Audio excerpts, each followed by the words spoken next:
Mike Tedeschi, Wealth Management Advisor at Perspective Wealth Planning with this week's market breakdown video. As always, if you guys like this content, please subscribe to our channel so you can see it on a weekly basis.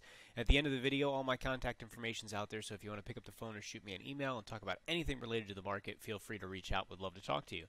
Let's jump right into it here. We're going to discuss the four major U.S. indexes. We're going to take an in-depth look at commodities, the U.S. dollar, and we're also going to take a look at the VIX in today's video as we head towards the U.S. elections next week. Volatility has certainly increased. Now, we've talked a lot about the key levels here over the last couple of videos that we were watching, and as I have continued to say, I thought we were going to kind of chop around inside of this zone until after the election. I personally didn't think we were going to see either a major breakout or a major breakdown until we kind of got resolution on that front. We had a really nice bounce back up, and now we've headed back down. And if we look at where the market's at the moment, it's still holding above this 3,200 support zone. As long as that holds, we're still inside the range. If that does break, we would be looking at the next zone back around that 3,000 level. So that's really what we're paying attention to here. A couple of weeks back, we were looking for that potential breakout. Now we're looking to see if the support will hold or if we'll get that potential breakdown. But once again, still trapped inside that range that we've been at over the last couple of months. We look at the Nasdaq, very similar here as well. The support zone in on the Nasdaq is back down around that 10,750 level right in here. And of course, the top end of that range is that all-time high, that 12,439.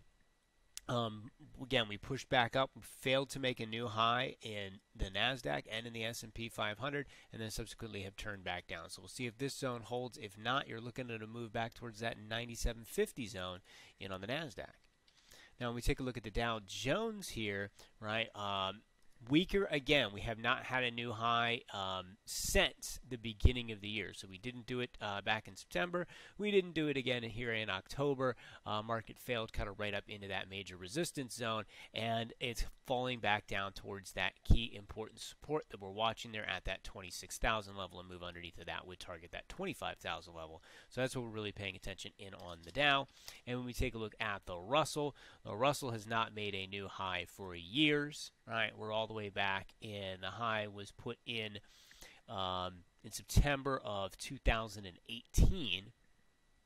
We were unable to take out the highs from earlier this year, which subsequently had failed at those previous all-time highs. So as we've talked about, the mid-caps to small caps have been extremely weak relative to especially tech stocks this year, and that's been a prolonged theme here that's played out over a couple of years. Now, as we've talked about, the 50s are really important. That 1,500 to 1,450 level is that support zone in on the Russell. Underneath of that, you're looking for a move back down to that 1,350, so if that doesn't hold. Next, I want to take a look in at the emerging markets. All right, we've talked about the emerging markets running up into the highs from earlier this year. They also have not made a new high in a while, and we were going to see if we could finally make that break over that 1150 zone and kind of push back up towards those highs.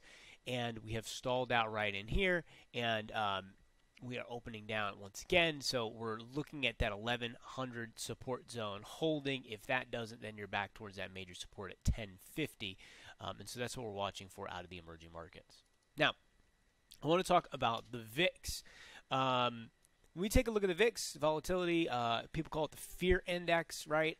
Basically, it is, to simplify it, it's put-to-call ratios on the S&P 500 futures over the next 30 days. So as the market falls, people tend to buy more protection, i.e. buy more puts, and that causes the VIX index to essentially spike. And you can see earlier this year, when we were in the midst of all of that panic in February and March, the VIX just exploded higher. And I want to pull this back out and look at this in on a weekly basis. As you can see, going back to 2015, and if we back this out on a monthly basis, the level that we're at on the VIX right now in that 40 zone is something that we spend very little time above, over the last, and this chart, by the way, goes all the way back to 1987 here. So we are at a high level of put buying versus call buying. And typically when you tend to see this happen, you do come back down to earth at some point in the next quarter, but you do have some incredible spikes higher, as you can see here in on this chart. So that's really what the question becomes, right? Are we going to continue to fall when we see the VIX continue to spike like we had earlier this year, or are we going to come back down to a more subdued level of volatility? The really interesting thing to note here with the VIX this year is after we had that spike, we didn't fall back down underneath 20, which is where we spent the majority of the time over the last decade.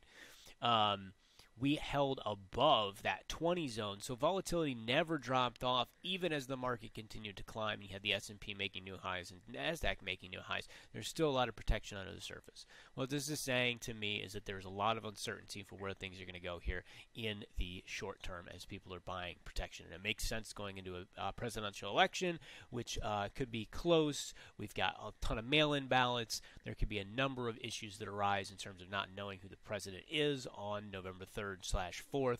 It may take weeks to figure it out. Things may be contested. So there's a lot of concern that's kind of sitting out there around the elections, and we're starting to see that. What I want to look at is when the VIX jumps over 20% after and gets above that 40 level that we're talking about here, what does that do to the S&P 500? And as you can see from this data set, it is still positively skewed to the upside, where we're positive 60% of the time, 90% of the time, 3 and 6 months out, a year later, 70% of the time. But there are a couple of areas where things did not work out very well in the short term. So you can see this particular signal was in 1998. After we had that big run-up, we had that pullback, and then the market just continued to rock and roll higher for quite some time. But you can also see this happen in 2001 while the market was still looking for that next leg lower. Same thing in 2008.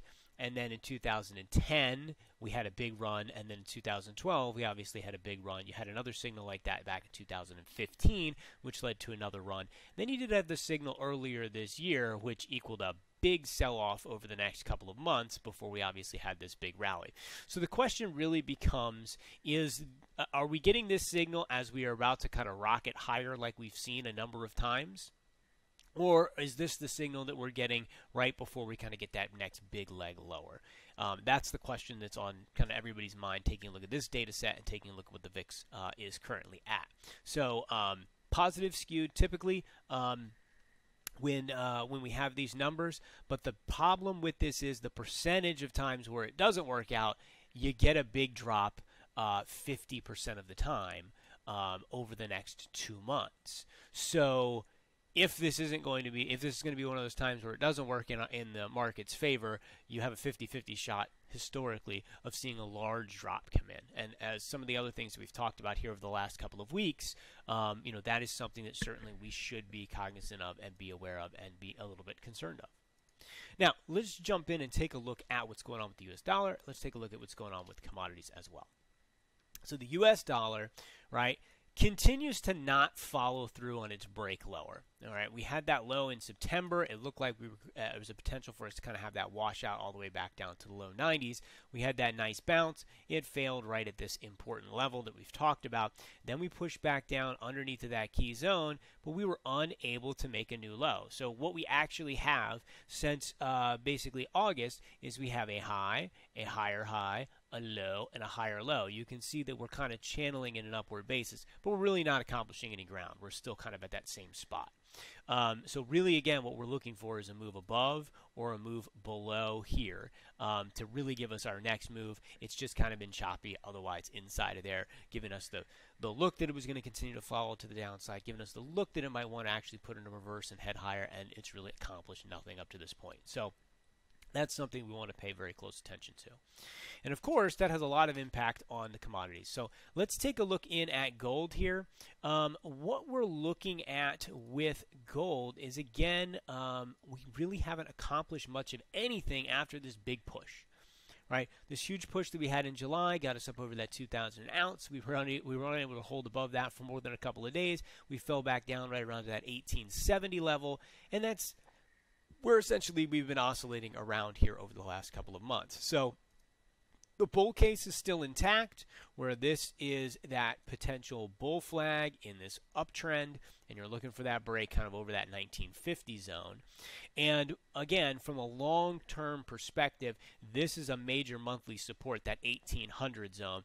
And I really feel as long as gold can kind of hold over this area, right, the chart is still bullish. If it falls back underneath of this zone right here, that kind of changes the way I have to take a look at this space completely.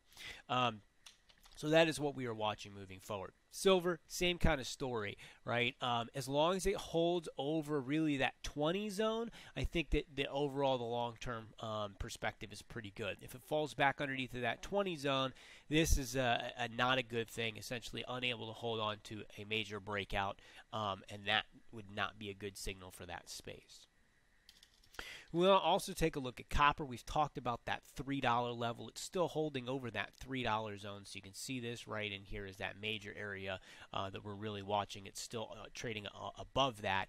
A move kind of underneath of this whole zone, back underneath 280, would kind of negate what's going on in copper there as well, so that's what we're really paying attention to. But really the big story this week on a commodity basis is oil. Let's jump in and take a look at it. We've talked a lot about oil. And we've talked a lot about that 4150 zone, which again comes back from that gap earlier this year. When we were able to get slightly above that gap, we didn't make much appreciation, and we just barely kind of grinded higher there for a few sessions before ultimately falling back under that range. And you can see it's acted as a stiff ceiling on the next three tests of that 4150 zone. And we had higher lows that we're putting in, so you could kind of look at the pattern like potentially this, where you might see that flat top breakout over 4150, but over the last couple of sessions that certainly has been negated. You now have a lower low that's been put in, and so you have lower highs and lower lows, so you actually have a channel that's like this, which is facing downward. Now there is a major support, and we've talked about it. If we've got the failure up here, we'd be looking for a move back to 34. Oil's trading at 35 and about a quarter right now, so it's right there into that zone.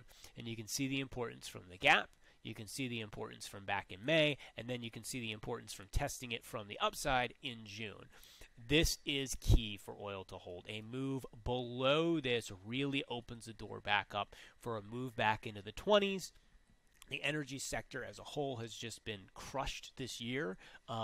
Most of those names inside the oil space did not come back, and are trading near their March lows. And a continued move lower out of oil certainly is not going to help that space of the market. So really important to pay attention what happens over here in the oil patch. I want to thank you guys for jumping on, watching this video. As I said in the beginning of the video, if you want to reach out to me directly, talk anything about the markets, you can get me at mtedeschi@perspectiveofplaying.com, or you can give me a call at 814-580-9881. Would love to talk to you about the markets. Elections next week. Volatility is probably going to continue to stay high until we get a resolution from that. So be cautious out there. Be careful out there. I'll be back next week laying out those levels for you guys. Take care.